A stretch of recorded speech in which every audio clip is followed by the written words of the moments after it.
ഭയപ്പെടുവാനാകട്ടെ. പറഞ്ഞപ്പോൾ ഞാൻ സ്വീകരിച്ചപ്പോൾ നിൽക്കുകയാണ്. നിങ്ങൾ പ്രാർത്ഥിക്കുന്നില്ല മാത്രമേ എനിക്ക് വചനത്തിൽ വരെ വലിയ പ്രാർത്ഥിക്കുമ്പോൾ എന്തെങ്കിലും സംസാരിക്കാൻ കഴിയത്തുള്ളൂ. എന്നാൽ നമ്മുടെ ഇപ്പോഴത്തെ സാഹചര്യം, നമ്മുടെ പാസിന്റെ അവസ്ഥ നമുക്കറിയാം. കർത്താവിന്റെ മധ്യസ്ഥ അല്ലെങ്കിൽ മഹാപുരോഹിത പ്രാർത്ഥനയിൽ താൻ പ്രാർത്ഥിക്കുമ്പോൾ ഇവരെ ദുഷ്ടന്റെ കയ്യിൽ അകപ്പെടാവണ്ണം നീ കാത്തുകൊള്ളണമേ എന്ന് ദൈവത്തോട് താൻ അപേക്ഷിക്കുന്നു. അങ്ങനെ ആ അപേക്ഷ അല്ലെങ്കിൽ ആ പ്രാർത്ഥന ദൈവം സ്വീകരിച്ചത് കൊണ്ട് മാത്രമാണ് നമ്മളൊക്കെയും ഇവിടെ നിലനിൽക്കുന്നത്. നമ്മുടെ ആരുടെയും നന്മ കൊണ്ടല്ല, നമ്മുടെ ആരുടെയും ശ്രേഷ്ഠത കൊണ്ടല്ല നമ്മൾ നിലനിൽക്കുന്നത്. ദൈവത്തിന്റെ ആ മധ്യസ്ഥ പ്രാർത്ഥന, ആ അപേക്ഷ പിതാവായ ദൈവം കേട്ട് നമ്മളെ പരിപാലിക്കുന്നു എന്നല്ലാതെ നമുക്ക് യാതൊരു യോഗ്യതകളുമില്ല. അപ്പോൾ സമയം അടുത്തിരിക്കുന്നുവെന്ന് ദുഷ്ടൻ അറിഞ്ഞുകൊണ്ട് എങ്ങനെയെങ്കിലും തന്റെ വൃതന്മാരെ നശിപ്പിച്ച് കളയേണ്ടതിന് അവൻ ഊടാട് സഞ്ചരിച്ചുകൊണ്ടിരിക്കുക. ആരെ വിഴുങ്ങേണ്ടതെന്ന് അവൻ ഇങ്ങനെ നോക്കി കാത്തിരിക്കുമ്പോൾ അവന് പ്രത്യേകിച്ച് ദൈവത്തിന്റെ ദാസന്മാരെ, ദൈവത്തിന് വേണ്ടി പ്രയോജനപ്പെടുന്നവരെ എങ്ങനെ നീക്കിക്കളയാമെന്ന് വിചാരിച്ചുകൊണ്ട് അവന് ഊടാട് സഞ്ചരിക്കുമ്പോൾ നമ്മളുടെ കടമയാണ് അവരെ ഓർത്ത് പ്രാർത്ഥിക്കുക എന്നുള്ളത്. അവര് പ്രാർത്ഥനയിൽ അവരെ വഹിക്കണം. അങ്ങനെ കർത്താവിന്റെ ദാസന്മാരെ പ്രത്യേകിച്ച് പ്രാർത്ഥനയിൽ വഹിക്കുന്നുവെങ്കിൽ മാത്രമേ അവർക്ക് കർത്താവിന് വേണ്ടി പ്രയോജനപ്പെടുത്തുവാൻ കഴിയുകയുള്ളൂ. എന്നെ ഇന്ന് എനിക്ക് തന്ന ഒരു വാക്യം യാക്കോബിന്റെ 8-ാമത്തെ വാക്യം. യാക്കോബ് 4: ദൈവത്തോട് അടുത്ത് ചെല്ലുവിൻ, എന്നാൽ അവൻ നിങ്ങളോട് അടുത്ത് വരും. ദൈവത്തോട് അടുത്ത് ചെല്ലുവിൻ, എന്നാൽ അവൻ നിങ്ങളോടും അടുത്ത് വരും. ഈ നമ്മൾ ഒരാളോട് അടുത്ത് ചെല്ലുമ്പോൾ ആ ആളിന്റെ സ്വഭാവം മനസ്സിലാക്കിയാണ് നമ്മൾ അടുത്ത് ചെല്ലുന്നത്. എല്ലാവരോടും നമ്മൾ ഒരുപോലെയല്ല അടുത്ത് ചെല്ലുന്നത്. അപ്പം നമ്മുടെ ദൈവം എന്ന് പറഞ്ഞാല് അഗ്നിജ്വാലയ്ക്കൊത്ത കണ്ണുള്ള ദൈവമാണ്. അഗ്നിജ്വാലയ്ക്കൊത്ത കണ്ണ് എന്ന് പറയുമ്പോൾ അതിനെ ഒന്ന് മനസ്സിലാക്കണമെങ്കിൽ നമ്മൾ എല്ലാവരും പഠിക്കുന്ന കാലത്ത് മൈക്രോസ്കോപ്പ് കണ്ടിട്ടുണ്ട്. അതായത് സാധാരണ മൈക്രോസ്കോപ്പ് അല്ലെങ്കിൽ സിമ്പിൾ മൈക്രോസ്കോപ്പ് എന്ന് പറയും. അതിനകത്തിരിക്കുന്ന ചെറിയ വസ്തുക്കളെ വലുതായി കാണാൻ ഉപയോഗിക്കുന്ന വസ്തുവാണ് മൈക്രോസ്കോപ്പ്, അല്ലെങ്കിൽ മലയാളത്തിൽ സൂക്ഷ്മദർശിനി എന്ന് പറയും. അതിനകത്ത് ആ വസ്തുവിനെ വലുതായി കാണിക്കുന്നത് സൂര്യപ്രകാശം അല്ലെങ്കിൽ ആ പ്രകാശത്തെ ആ വസ്തുവിലേക്ക് ഫോക്കസ് ചെയ്ത് അതിനെ ഇലുമിനേറ്റ് ചെയ്ത് കഴിയുമ്പോൾ മാത്രമേ ആ മൈക്രോസ്കോപ്പിലൂടെ അതിനെ വ്യക്തമായി കാണുവാൻ കഴിയുള്ളൂ. എന്നാൽ ഇപ്പോൾ ഒത്തിരി മൈക്രോസ്കോപ്പുകൾ വന്നിട്ടുണ്ട്. നമ്മളെല്ലാവരും കേട്ടിട്ടുണ്ട്. കോമ്പൗണ്ട് മൈക്രോസ്കോപ്പ് ഉണ്ട്, ഇലക്ട്രോൺ മൈക്രോസ്കോപ്പ് ഉണ്ട്. അതുകൊണ്ട് ഇപ്പോൾ എല്ലാവരും കേട്ടിരിക്കുന്ന ഒരെണ്ണമാണ് സ്കാനിങ് എന്ന് പറയുന്നത്. അതിന്റെ ഫുൾ നെയിം സ്കാനിങ് മൈക്രോസ്കോപ്പ് എന്ന്. അത് അവിടെ കാണുന്നത് അതിനകത്ത് തന്നെ സാധാരണ മൈക്രോസ്കോപ്പൊക്കെ പ്രകാശം അതിനെ തട്ടിയിട്ട് അതിനെ ഇലുമിനേറ്റ് ചെയ്താണ് കാണുന്നത്. എന്നാൽ ഈ സ്കാനിങ് മൈക്രോസ്കോപ്പിന് പ്രത്യേകത, അതിനകത്ത് ഒരു ശക്തമായ പ്രകാശം, ആ പ്രകാശത്തെ ഒരു കോൺകേവ് മിററിൽ കൂടെ വീണ്ടും ഫോക്കസ് ചെയ്യുന്നു. അപ്പം ആ പ്രകാശത്തിന്റെ പ്രത്യേകതയുണ്ട്. അത് പെനിട്രേറ്റിംഗ് ലൈറ്റാണ്, തുളച്ച് കയറുന്ന പ്രകാശമാണ്. ആ പ്രകാശം കടന്നു ചെന്നിട്ടാണ് ആ ഉള്ളിലുള്ള വസ്തുക്കളെ നമുക്ക് സ്ക്രീനിൽ പ്രദർശിപ്പിക്കുന്നത്. അപ്പം അത് കർത്താവിന്റെ കണ്ണുമായിട്ട് തന്നെ താരതമ്യപ്പെടുത്താൻ പറ്റത്തില്ല. എന്നാൽ നമുക്കൊന്ന് മനസ്സിലാക്കാൻ വേണ്ടി പറഞ്ഞാൽ ആ തുളച്ച് കയറുന്ന അതാണ് അഗ്നിജ്വാലയ്ക്കൊത്ത കണ്ണ്. കർത്താവിന്റെ ആ കണ്ണിന് ഇതുപോലെ തുളച്ച് കയറുന്ന പ്രകാശം തന്നിൽ നിന്ന് വരുന്നതുകൊണ്ട് തന്റെ മുമ്പിൽ നിൽക്കുന്ന എന്തിനേയും കാണാൻ, അത് മാത്രമല്ല മൈക്രോസ്കോപ്പിൽ കൂടെ കാണുന്ന പോലെയല്ല ഇത് കാണുന്നത്. കർത്താവ് നമ്മളെ കാണുമ്പോൾ നമ്മുടെ ഹൃദയങ്ങളെയും അന്തരിന്ദ്രിയങ്ങളെയും നമ്മുടെ നിലവുകളെ പോലും നമുക്ക് വ്യക്തമായിട്ട് കാണുന്ന ആ ദൈവത്തിന് മുമ്പിലാണ് നമ്മൾ പോയി നിൽക്കുന്നത്. അപ്പം ദൈവത്തോട് അടുത്ത് വരുവിൻ, എന്നാൽ അവൻ നിങ്ങളോടും അടുത്ത് വരുമെന്നുള്ളത് ദൈവത്തിന്റെ വചനം.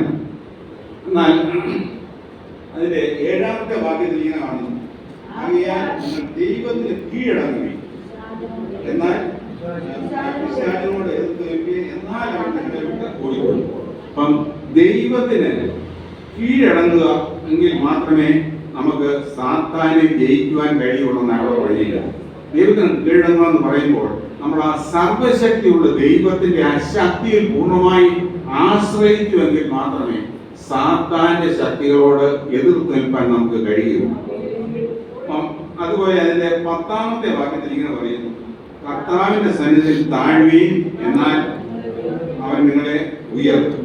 അപ്പോൾ നമ്മുടെ ക്രിസ്തു മാർഗത്തിന്റെ വിശ്വാസ സംഹിതകളിൽ അതിന്റെ അതിപ്രധാനമായ അല്ലെങ്കിൽ പരമപ്രധാനമായ കാര്യം എന്താണെന്ന് സഭാപിതാവായ അഗസ്തീനോസിനോട് ചിലർ ചോദിച്ചു. അപ്പോൾ അദ്ദേഹം പറഞ്ഞ മറുപടി ഒരൊറ്റ വാക്ക് മാത്രമായിരുന്നു, താഴ്മ. തന്നോട് വീണ്ടും ചോദിച്ചു 2ാമത്തെ കാര്യം എന്താണെന്ന്. അന്നേരവും താൻ പറഞ്ഞ ഉത്തരം താഴ്മ എന്ന് മാത്രം. അപ്പം താഴ്മ എന്ന് പറയുമ്പോൾ അതിന് ഏകപദത്തിൽ ക്രിസ്തീയ ധർമ്മം മുഴുവൻ അടങ്ങിയിരിക്കും എന്ന് മാത്രമല്ല, ദൈവ മുൻപാകെയും മനുഷ്യരുടെ മുൻപാകെയും ഉയർച്ചയ്ക്കുള്ള ഏക മാർഗവും താഴ്മ മാത്രമാണ്. അങ്ങനെ നമ്മുടെ ദൈവസ്ഥനെ പൂർണ്ണമായി നമ്മളെ തന്നെ താഴ്ത്തി സമർപ്പിക്കുന്നുവെങ്കിൽ മാത്രമേ ഈ ദൈവത്തോട് അടുത്ത് ചെല്ലുവാൻ കഴിയുകയുള്ളൂ എന്ന് നമുക്ക് മനസ്സിലാക്കാം. ഇനി ദൈവത്തോട് അടുത്ത് ചെന്ന ഒരു വ്യക്തിയെ പറ്റി നമുക്ക് അല്പമായിട്ടൊന്ന് ചിന്തിക്കാം. പുറപ്പാട് 3:1 മുതൽ 5 വരെയുള്ള വാക്യം.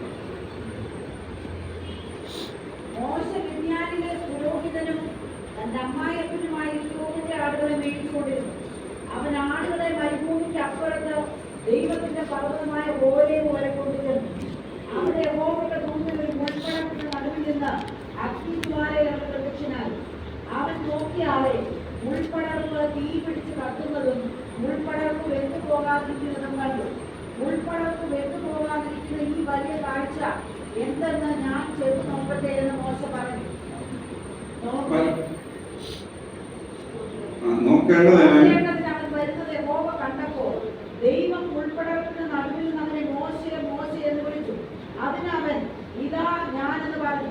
അപ്പോൾ അവൻ ഇങ്ങോട്ട് അടുത്തരുത്, നീ നിൽക്കുന്ന സ്ഥലം വിശുദ്ധ ഭൂമിയാകയാൽ കാലിൽ നിന്ന് ചെരുപ്പ് അഴിച്ചു കളക എന്ന് കൽപ്പിച്ചു. ഇവിടെ മോശയ്ക്ക് ദൈവം പ്രത്യക്ഷനായി നാം എഴുതിയിരിക്കുന്നു. അപ്പം അഗ്നിജ്വാലയിൽ മുൾപ്പടർപ്പിന്റെ നടുവിൽ അഗ്നിജ്വാലയിൽ അവൻ പ്രത്യക്ഷനായി. തനിക്ക് മുമ്പിൽ പ്രത്യക്ഷനായ ദൈവത്തെ കാണുവാൻ മോശ പെട്ടെന്ന്, കാരണം നാം ഈ 40 വർഷം തന്നെ ആടിനെ കൊണ്ട് നടന്നപ്പോൾ അനേക കാട്ടുതീകൾ താൻ കണ്ടിട്ടുണ്ട്. എന്നാൽ അതിൽ വ്യത്യസ്തമായ ഒരു തീ കണ്ടപ്പോൾ അത് കാണാൻ വേണ്ടി മോശ തിടുക്കത്തിൽ ഓടി അങ്ങോട്ട് ചെല്ലുമ്പോൾ ദൈവം പറയുന്ന ഒരു വാക്കാണ്, മോശെ മോശെ എന്ന് വിളിച്ചിട്ട് ഇങ്ങോട്ട് അടുക്കരുത്. ദൈവം അവൻ പ്രത്യക്ഷനായി. ആ പ്രത്യക്ഷനായ ദൈവത്തോട് അടുത്ത് ചെല്ലുന്ന മോശയോട് ദൈവം പറയുന്നു, നീ ഇങ്ങോട്ട് അടുക്കരുത്. അപ്പം അതിന്റെ കാരണം വായിക്കണ്ട. അപ്പൊ നീ ഇങ്ങോട്ട് അടുക്കരുത് എന്ന് പറഞ്ഞപ്പോൾ, കാരണം മോശ 40 വർഷം മിസ്രൈമിൽ നിന്ന് സകല വിദ്യയും പഠിച്ചവൻ. മിസ്രൈമിലെ സകല വിദ്യയും പഠിച്ചു. എന്ന് മാത്രമല്ല, താൻ ആയോധന കലയിൽ പ്രാഗൽഭ്യമുള്ളവനായിരുന്നു തന്റെ പ്രവൃത്തിയിൽ കൂടെ നമുക്ക് മനസ്സിലാകാം. അപ്പൊ അങ്ങനെ എല്ലാ വിദ്യയും പഠിച്ച മോശ അവിടെ വെച്ച് ഒരു മിസ്രൈമിനും നമ്മളാ ചരിത്രം നിങ്ങൾക്ക് അറിയാവും, ഞാൻ വിശദീകരിക്കുന്നില്ല, ഒരു എബ്രായനും തമ്മിൽ വഴക്കുണ്ടായപ്പോൾ തിടുക്കത്തിൽ അങ്ങോട്ട് ചെന്ന് ഒറ്റയടിക്ക് മിസ്രൈമിനെ കൊന്ന് അവനെ കുഴിച്ചു മൂടിക്കണം. അപ്പം മോശയുടെ ആ തിടുക്കം അതിന് ശേഷം 40 വർഷം ദൈവം തന്നെ മരുഭൂമിയിൽ ആടിനെ തീറ്റാൻ നടന്നിട്ടും തന്റെ പഴയ സ്വഭാവത്തിന് മാറ്റം വന്നിട്ടില്ല. ആ തിടുക്കമായിപ്പോഴും ഓടി അങ്ങ് ചെല്ലുക, ഇതെന്തുവാന്ന് കാണാൻ വേണ്ടി. അപ്പം തന്നെ ആ തിടുക്കമുള്ളവരാക്കി തീർത്തത് എന്തുവാ, അവിടെ വെച്ച് തനിക്ക് ലഭിച്ച ആ വിദ്യയും ജ്ഞാനം, അല്ലെങ്കിൽ അവിടുത്തെ മിസ്രൈമിലെ സകല ജ്ഞാനവും പഠിച്ചത് കൊണ്ട് തനിക്ക് ഒരു ബോധ്യമുള്ള താൻ പോലും തന്നെ കൊണ്ട് എന്തും സാധിക്കാം എന്തിനും തനിക്ക് കഴിവുണ്ട് എന്നുള്ള ഒരു ഒരു ബോധ്യം തനിക്ക് ഉള്ളത് കൊണ്ടാണ് ഈ തിടുക്കത്തിൽ എല്ലാവരെയും സമീപിക്കുന്നത്. എന്നാൽ ദൈവം ആഗ്രഹിക്കുന്നത് സൗമ്യതയും സാവധാനതയുമാണ് ദൈവം ആഗ്രഹിക്കുന്നത്. ഈ തിടുക്ക ദൈവത്തിന് പ്രസാദമുള്ള ഒരു കാര്യമല്ല. ഇതുപോലെ നമുക്ക് മറ്റാണ് പുതിയ നിയമത്തിൽ കാണാം. പൗലോസിനെ കാണാം. താൻ വിദ്യാസമ്പന്നനായിരുന്നു എന്ന് മാത്രമല്ല, അവസാനം ഗമാലിയേലിന്റെ കാൽപാദങ്ങളിൽ നിന്ന് പഠിച്ചവനാണ്. ഗമാലിയേലിന്റെ കാൽപാദങ്ങളിൽ നിന്ന് പഠിക്കുന്നു പറയുമ്പോൾ ഇന്നത്തെ കാലത്ത് വിദ്യാഭ്യാസം കഴിഞ്ഞ് പിന്നെ അതിന്റെ PhD ചെയ്യുമ്പോൾ നമുക്ക് ഇന്നും ഒരു ഗൈഡിനെ തരും. ആ ഗൈഡിന്റെ കീഴിലാണ് അവര് ഈ കാര്യങ്ങൾ നിരീക്ഷണം ഗവേഷണങ്ങളൊക്കെ നടത്തുന്നത്. ആ ഗൈഡാണ് അവരെ നയിക്കുന്നത്. അതുപോലെ ഗമാലിയേൽ എന്ന് പറയുന്ന ഒരു ഗൈഡിന്റെ കീഴിലിരുന്ന് അവിടെയും താൻ പഠിച്ച് ഏറിയ ജ്ഞാനവും വിദ്യാഭ്യാസവും താൻ സമ്പാദിച്ചവനാണ്. വലിയ ജ്ഞാനം ഉണ്ടായിരുന്നവനാണ്. വേറൊരിടത്ത് പറയുന്നുണ്ട്, അതിനകത്ത് തന്നെ പൗലോസെ വിദ്യാബഹുത്വത്താൽ നിനക്ക് ഭ്രാന്ത് പിടിച്ചു എന്ന് പറയുന്നുണ്ട്. അങ്ങനെ വിദ്യാബഹുത്വമുള്ളവനായിരുന്ന പൗലോസിനെ പറ്റി നമുക്ക് കാണാം. താനും ഇതുപോലെ തന്റെ തിടുക്കമുള്ള ആ സ്വഭാവത്തിൽ നിന്ന് ദൈവം തന്നെ വേർപെടുത്തി. കാരണം താന് ദൈവമക്കളെ എങ്ങനെയും പിടിച്ചു കെട്ടി അവരെ തടവിലാക്കുവാനും അവരെ കൊല്ലുവാനും തക്കവണ്ണം തിടുക്കമുള്ളവനായിട്ട് ഓടിപ്പോന്ന സമയത്താണ് ദൈവം അവനെ കണ്ടത്.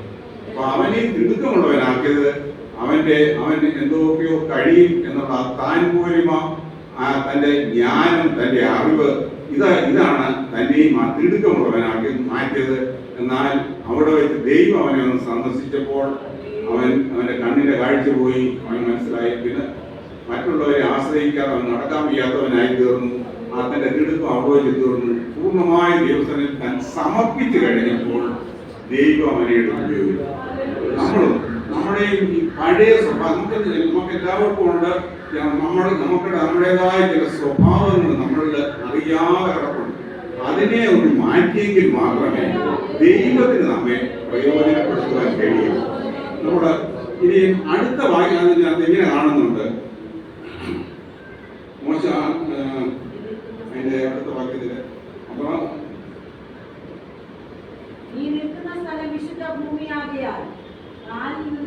ചെരുപ്പഴിച്ചു കളയും. അപ്പൊ അടുത്ത ദൈവം ഇങ്ങോട്ട് അടുക്കരുതെന്ന് പറഞ്ഞു. പിന്നെ രണ്ടാമത് പറയുന്ന കാര്യം നിന്റെ കാലിൽ നിന്ന് ചെരുപ്പ് അഴിച്ചു കളയാൻ. അപ്പം അതിനെപ്പറ്റി പല ചിന്തകളുണ്ട്. അതിൽ ഒരു ചിന്ത മാത്രമേ ഞാൻ നിങ്ങളുടെ മുന്നിൽ കേൾക്കുന്നുള്ളൂ. അതിന്റെ യൂത്തിലെ പുസ്തകം 4:8.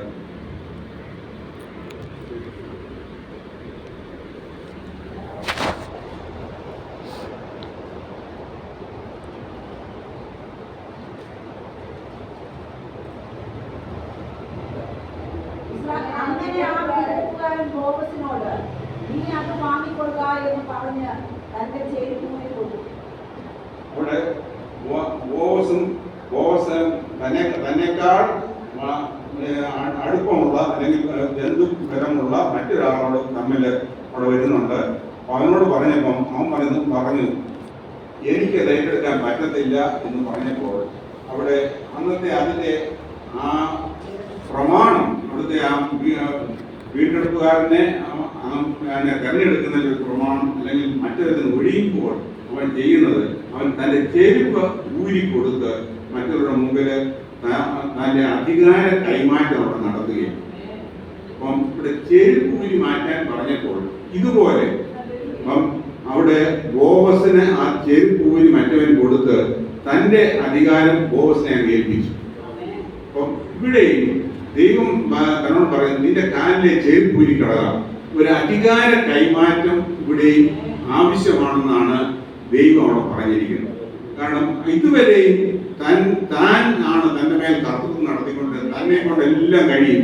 അപ്പൊ ആ അധികാരം ഒന്ന് മാറ്റിയിട്ട് ദൈവത്തിന്റെ അധികാരത്തിന് നിന്നെ തന്നെ കീഴ്പ്പെടുത്തിയെങ്കിൽ മാത്രമേ നിനക്ക് എന്റെ അടുക്കിലേക്ക് വരുവാൻ സാധിക്കുകയുള്ളൂ എന്നാണ് അതിന്റെ ഒരു ചിന്താഗതി. വേറെ പലതുണ്ട്, ഞാൻ ആ ഒരു ചിന്താഗതി മാത്രമേ പറയുന്നുള്ളൂ. അപ്പം അവിടെ ആ അധികാര കൈമാറ്റം കൊണ്ട് മാത്രമേ ദൈവസന്നിധിയിലേക്ക് അവൻ കടന്നു ചെന്ന് ദൈവത്തെ പ്രസാദിപ്പിക്കുവാൻ അവന് സാധിക്കുകയുള്ളൂ. അപ്പം ഇനി അടുത്ത മൂന്നാമത്തെ സംഗതി അവിടെ താഴെ പറയുന്നുണ്ട്.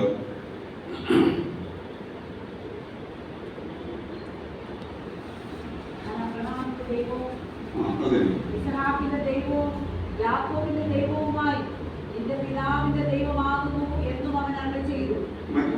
അപ്പോൾ അവിടെ ദൈവം തന്നെ മോശയ്ക്ക് വെളിപ്പെടുത്തി കൊടുക്കും. ദൈവത്തെ നമുക്ക് മനസ്സിലാക്കുവാൻ സാധ്യമല്ല. ദൈവം തന്നെ നമുക്ക് വെളിപ്പെടുത്തിയെങ്കിൽ മാത്രമേ ദൈവത്തെ മനസ്സിലാക്കുവാൻ നമുക്ക് കഴിയൂ. അപ്പം അവിടെ ദൈവം പറയുവാണ്, ഞാൻ അബ്രഹാമിന്റെ ദൈവം, ഇസാക്കിന്റെ ദൈവം, യാക്കോബിന്റെ ദൈവം, നിന്റെ പിതാവിന്റെ ദൈവം. 4 പേരെ അവിടെ ദൈവം ചൂണ്ടിക്കാണിക്കുക. അപ്പം ദൈവം ആരാണെന്ന് മോശയ്ക്ക് വ്യക്തമായിട്ട് മനസ്സിലാക്കി കൊടുക്കുകയാണ്. അപ്പം മോശയുടെ ഇതുവരെയുള്ള ജ്ഞാനം കൊണ്ടൊന്നും ദൈവത്തെ മനസ്സിലാക്കാൻ മോശയ്ക്ക് കഴിഞ്ഞില്ല. അതുകൊണ്ട് അബ്രഹാമിന്റെ ദൈവം എന്ന് പറയുമ്പോൾ നമ്മൾ അതിൽ കൂടെ മനസ്സിലാക്കേണ്ടത് സർവശക്തനായ അദൃശ്യനായ ഒരു ദൈവത്തെ താൻ പറഞ്ഞതിനെ പൂർണ്ണമായി വിശ്വസിച്ച് താൻ വിശ്വാസികളുടെ പിതാവ് എന്ന് പേരെടുത്ത ആളാണ് അബ്രഹാം. അപ്പം അവിടെ നീ എന്നെ പൂർണ്ണമായി വിശ്വസിക്കുന്നുവെങ്കിൽ മാത്രമേ നീ ഇങ്ങോട്ട് അടുത്ത് വന്നാൽ എന്നാണ് പറഞ്ഞതിന്റെ ഒരർത്ഥം. മറ്റൊന്ന്, ഇസാക്കിന്റെ ദൈവം. ഇസാക്കിന്റെ സ്വഭാവം എന്തായിരുന്നു? താൻ യൗവനയുക്തനായിരുന്നപ്പോൾ പോലും പിതാവിനെ താൻ പൂർണ്ണമായി തന്നെ മനസ്സോടെ കീഴ്പ്പെടുത്തി കൊടുത്ത് ആ യാഗപീഠത്തിന്മേൽ താൻ കിടക്കുവാൻ തന്നെ അനുസരണമുള്ളവനായി ഏൽപ്പിച്ചു കൊടുത്ത ആ ദൈവം. അപ്പം ദൈവത്തെ അബ്രഹാമിന്റെ ദൈവം, ഇസാക്കിന്റെ ദൈവം, ആ അനുസരണത്തിൽ കൂടെ മാത്രമേ നിനക്ക് എൻ്റെ അടുക്കലേക്ക് കടന്നു വരുവാൻ കഴിയുള്ളൂ. അപ്പൊ ആ ദൈവത്തിന്റെ സ്വഭാവത്തെ പറ്റി വീണ്ടും വെളിപ്പെടുത്തുക. അടുത്തത് യാക്കോബിന്റെ ദൈവം. യാക്കോബിനെ പറ്റി നമുക്കറിയാം, അവൻ സകലരെയും കളിപ്പിച്ച് ഒത്തിരി കാര്യങ്ങൾ സമ്പാദിച്ച് ഒക്കെ ഇങ്ങനെ നേട്ടമുണ്ടാക്കി തന്റെ സ്വന്തം എടുത്തുകൊണ്ട് അവൻ നേട്ടമുണ്ടാക്കി മുന്നോട്ട് പോവാം. അവനെ ഒത്തിരി പേര് കളിപ്പിച്ചു. എന്നാൽ അവസാനം അവന് ആ പെനിയേൽ വെച്ച് അവിടെ ദൈവസന്നിധിയാണ് ഉള്ള അവസ്ഥ തുറന്ന് സമ്മതിച്ചു.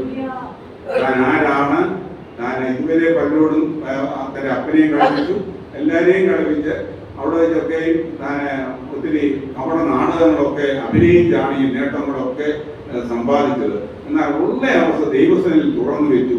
താൻ യാക്കോബാണെന്നും ദൈവസന്നിധിയിൽ സമ്മതിച്ച് അവിടെ വെച്ച് തനിക്കൊരു പൂർണ്ണ സമർപ്പണത്തിലേക്ക് താൻ കടന്നു വന്ന് തന്റെ പേര് പോലും യാക്കോബ് എന്നുള്ള പേര് ഇസ്രായേൽ എന്നുള്ള പേര് സമ്പാദിക്കാൻ താൻ പൂർണ്ണമായി ഏൽപ്പിച്ചു കൊടുത്ത ഒരു യാക്കോബിനെയാണ് നമ്മൾ അവിടെ കാണുന്നത്.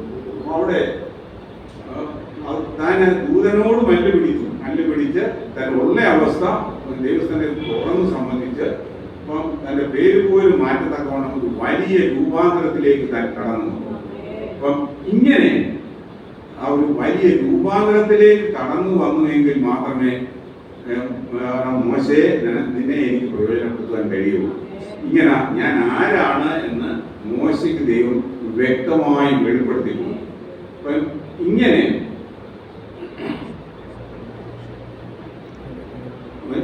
അടുത്തത് 4-ാമത്തേത് പറയുന്നത് നിന്റെ പിതാവിന്റെ ദൈവം.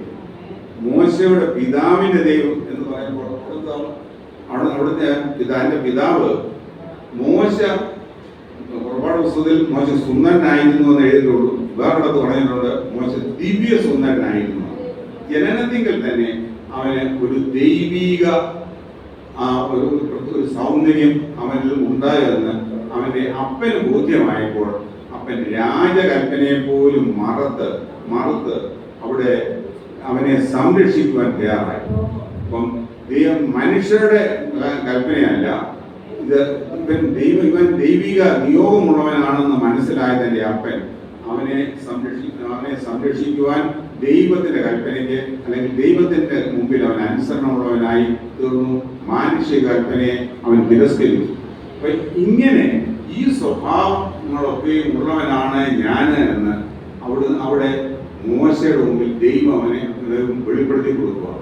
നമുക്കും ദൈവം എങ്ങനെയാ നമുക്ക് വെളിപ്പെടുത്തി വെളിപ്പെടുത്തി തന്നത് എബ്രായ ലേഖനത്തിൽ അത് വ്യക്തമായിട്ട് പറയുന്നുണ്ട്.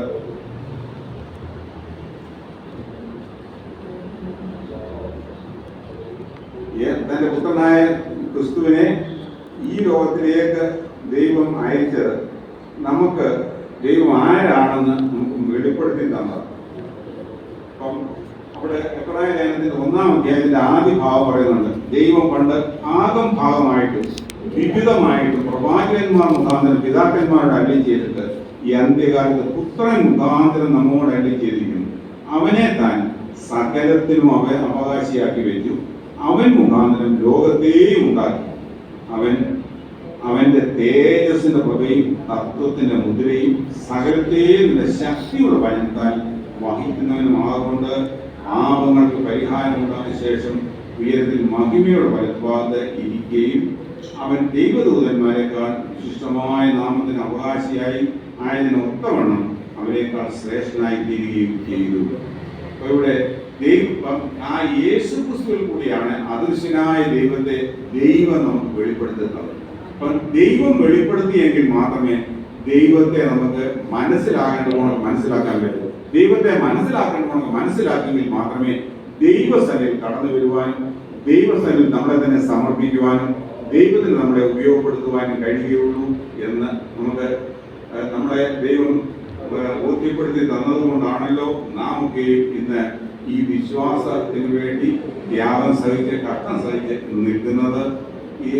അങ്ങനെ ദൈവത്തിന് വേണ്ടി നിൽക്കുന്ന തൻ്റെ മക്കളെ ദൈവം സൂക്ഷിക്കുകയും പരിപാലിക്കുകയും അവരെ കരങ്ങളെടുത്ത് ഉപയോഗിക്കുകയും ചെയ്യുന്ന ദൈവമാകുന്നു എന്ന് നമുക്ക് മനസ്സിലായി. അങ്ങനെ നമ്മൾ ദൈവത്തോട് അടുത്ത് ചെല്ലേണ്ടതുപോലെ അടുത്ത് ചെന്നുവെങ്കിൽ മാത്രമേ ദൈവസന്നിധിയിൽ നിന്ന് എന്തെങ്കിലും പ്രാപിക്കുവാനും ദൈവത്തിന് നമ്മളെ പ്രയോജനപ്പെടുത്തുവാനും കഴിയുകയുള്ളൂ എന്ന് ഈ വചനത്തിൽ കൂടെ ദൈവം നമ്മളെ ബോധിപ്പിച്ചു. ഈ വചനത്താൽ ദൈവം നമ്മളെ അനുഗ്രഹിക്കണം പറഞ്ഞുകൊണ്ട് എൻ്റെ വാക്കുകൾ അനുഗ്രഹിക്കപ്പെട്ട സന്ദേശത്തിനായി ദൈവത്തെ സ്തുതിക്കുന്നു. ദൈവത്തോട് അടുത്ത് ചെല്ലുകയും എന്നാൽ അവൻ നിങ്ങളോടും അടുത്ത് വരും. ദാവീദ് ഒരിക്കലും പറഞ്ഞു, എൻ്റെ ദൈവത്തോട് അടുത്തിരിക്കുന്നത് എനിക്കേറെ നല്ലതാണ്. സ്വന്തം നമ്മുടെ ദൈവം നമ്മളോട് അടുത്തിരിക്കാൻ ഇഷ്ടപ്പെടുന്ന ഒരു ദൈവമാണ്. സ്വന്തം നമ്മുടെ ദൈവം നമ്മളോട് ഏറ്റവും അടുത്തിരിക്കാൻ ഇഷ്ടപ്പെടുന്ന ദൈവമാണ്. ദൈവം ഏറ്റവും അടുത്തിരിക്കുന്ന വേറൊരു ജാതി വേറെ ഏതുള്ളൂ എന്ന് ഇസ്രായേലിനെ കുറിച്ച് ചോദിക്കുന്നു. ദൈവത്തിന് സ്വന്തം. എന്നാൽ നമ്മൾ പലപ്പോഴും പത്രോസിനെ പോലെ ഒരല്പം അകലം വിട്ട് ഇച്ചിരി അകലം വിട്ട് നടക്കാൻ ആഗ്രഹിക്കുന്നവരാണ്. ദൈവത്തിന് സ്വന്തം കർത്താവെ ആ സ്വഭാവത്തിൽ നിന്ന് ഒരു വിടുതൽ എനിക്ക് തരണമേ എന്ന് പ്രാർത്ഥിക്കാം. കർത്താവിനോട് നമുക്ക് അടുത്ത് ചെല്ലാൻ പ്രിയമുള്ളവരെ, കർത്താവിനോട് അടുത്ത് ചെല്ലാൻ സ്വന്തം നാം അടുത്ത് വരുമ്പോഴാണ് മോശയോട് പറഞ്ഞതുപോലെ ചിലപ്പോൾ എന്നോട് അടുക്കരുത്. ദൈവത്തോട് അടുത്ത് ചെല്ലാൻ പാടില്ലാത്തത് കൊണ്ടല്ല, പക്ഷേ സ്തോത്രം ദൈവത്തോട് അടുത്ത് ചെല്ലുമ്പോൾ സ്തോത്രം അടുക്കാൻ പറ്റാത്ത ചിലത് നമ്മിലുണ്ട്. അത് നമ്മൾ എന്ത് ചെയ്യണം? മാറ്റിക്കളയണം. ദൈവത്തിന്റെ അടുക്കലേക്ക് അടുത്ത് ചെല്ലുമ്പോഴാണ് സ്തോത്രം നമുക്ക് അവനുമായിട്ട് സ്തോത്രം അടുക്കാൻ പറ്റാത്ത വിധത്തിലുള്ള ചിലതൊക്കെ നമ്മിലുണ്ട് എന്ന് നമുക്ക് ഗ്രഹിപ്പാൻ കഴിയും. ദൈവത്തിന്റെ പരിശുദ്ധാത്മാവ് നമ്മെ മനസ്സിലാക്കി തരുന്ന വിഷയങ്ങളൊന്ന് പുറത്തോട്ടൊന്ന് എറിഞ്ഞു കളയാൻ നാം തയ്യാറാണെങ്കിൽ സ്തോത്രത്തിന്റെ ദൈവത്തോട് ഏറ്റവും അടുത്തിരിക്കുവാൻ ദൈവ സാഹചര്യം ഒരുക്കുന്ന ദൈവമാണ്. നമുക്ക് നമ്മുടെ പ്രിയമുള്ള കർത്താവിനോട് എല്ലാവർക്കും ഒന്ന് അടുത്തു വരുവാൻ കഴിഞ്ഞാൽ എത്ര നന്നായിരുന്നു. ദൈവത്തിന്റെ സ്വന്തം കർത്താവിൽ നിന്നോട് അടുത്ത് വരുമ്പോൾ അത് കർത്താവിൽ നിന്ന് മാറ്റിക്കളയേണ്ടതായ സ്വഭാവത്തിലുള്ളത് സ്വന്തം എല്ലാം മാറ്റിക്കളയാനുള്ള ഒരു കൃപ കർത്താവെ തരണമേ. കർത്താവിനോട് പ്രാർത്ഥിക്കാം. ദൈവത്തിന്റെ സ്തോത്രം ഹല്ലേലൂയ. നമ്മുടെ അഹങ്കാരം കൊണ്ട് ദൈവത്തിന്റെ അടുക്കലേക്ക് പോകാൻ പറ്റില്ല. നമ്മുടെ നീള സ്വഭാവം കൊണ്ട് ദൈവത്തിന്റെ അടുക്കലേക്ക് പോകാൻ പറ്റില്ല. നമ്മുടെ പണത്തിന്റെ ഹുക്ക് കൊണ്ട് ദൈവത്തിന്റെ അടുക്കലേക്ക് പോകാൻ പറ്റത്തില്ല. നമ്മുടെ ആരോഗ്യത്തിന്റെ ശ്രേഷ്ഠത കൊണ്ട് ദൈവത്തിന്റെ അടുക്കലേക്ക് പോകാൻ പറ്റത്തില്ല. കർത്താവിനെ സ്തോത്രത്തിന്റെ അടുക്കലേക്ക് അടുത്ത് വരുമ്പോൾ അഴിച്ചു മാറ്റി കളയേണ്ടതെല്ലാം അഴിച്ചു മാറ്റിക്കൊണ്ട് കർത്താവിനോട് ഏറ്റവും അടുത്ത് വരുവാൻ കൃപ തരണമേ എന്ന് പ്രാർത്ഥിക്കാം. ദൈവത്തിന്റെ സ്തോത്രം. ദൈവത്തോട് നമ്മൾ ചേർന്ന് നിൽക്കുന്നവരാണെങ്കിൽ പിശാചിനോട് നമുക്ക് എതിർത്ത് നിൽക്കുവാൻ കഴിയും. സ്തോത്രം. പിശാചിനോട് എതിർത്ത് നിന്നാൽ അവൻ നമ്മെ വിട്ട് ഓടിപ്പോകുമെന്ന് ദൈവം നമ്മെ ഓർമ്മപ്പെടുത്തുന്നു. തുടർന്ന് സ്വന്തം മധ്യസ്ഥ പ്രാർത്ഥനയ്ക്കായി മിനിറ്റ് വേർതിരിക്കുന്നു. 12:15 രാവിലെ ദാസൻ പ്രാർത്ഥിച്ച് മീറ്റിംഗ് അവസാനിപ്പിക്കും.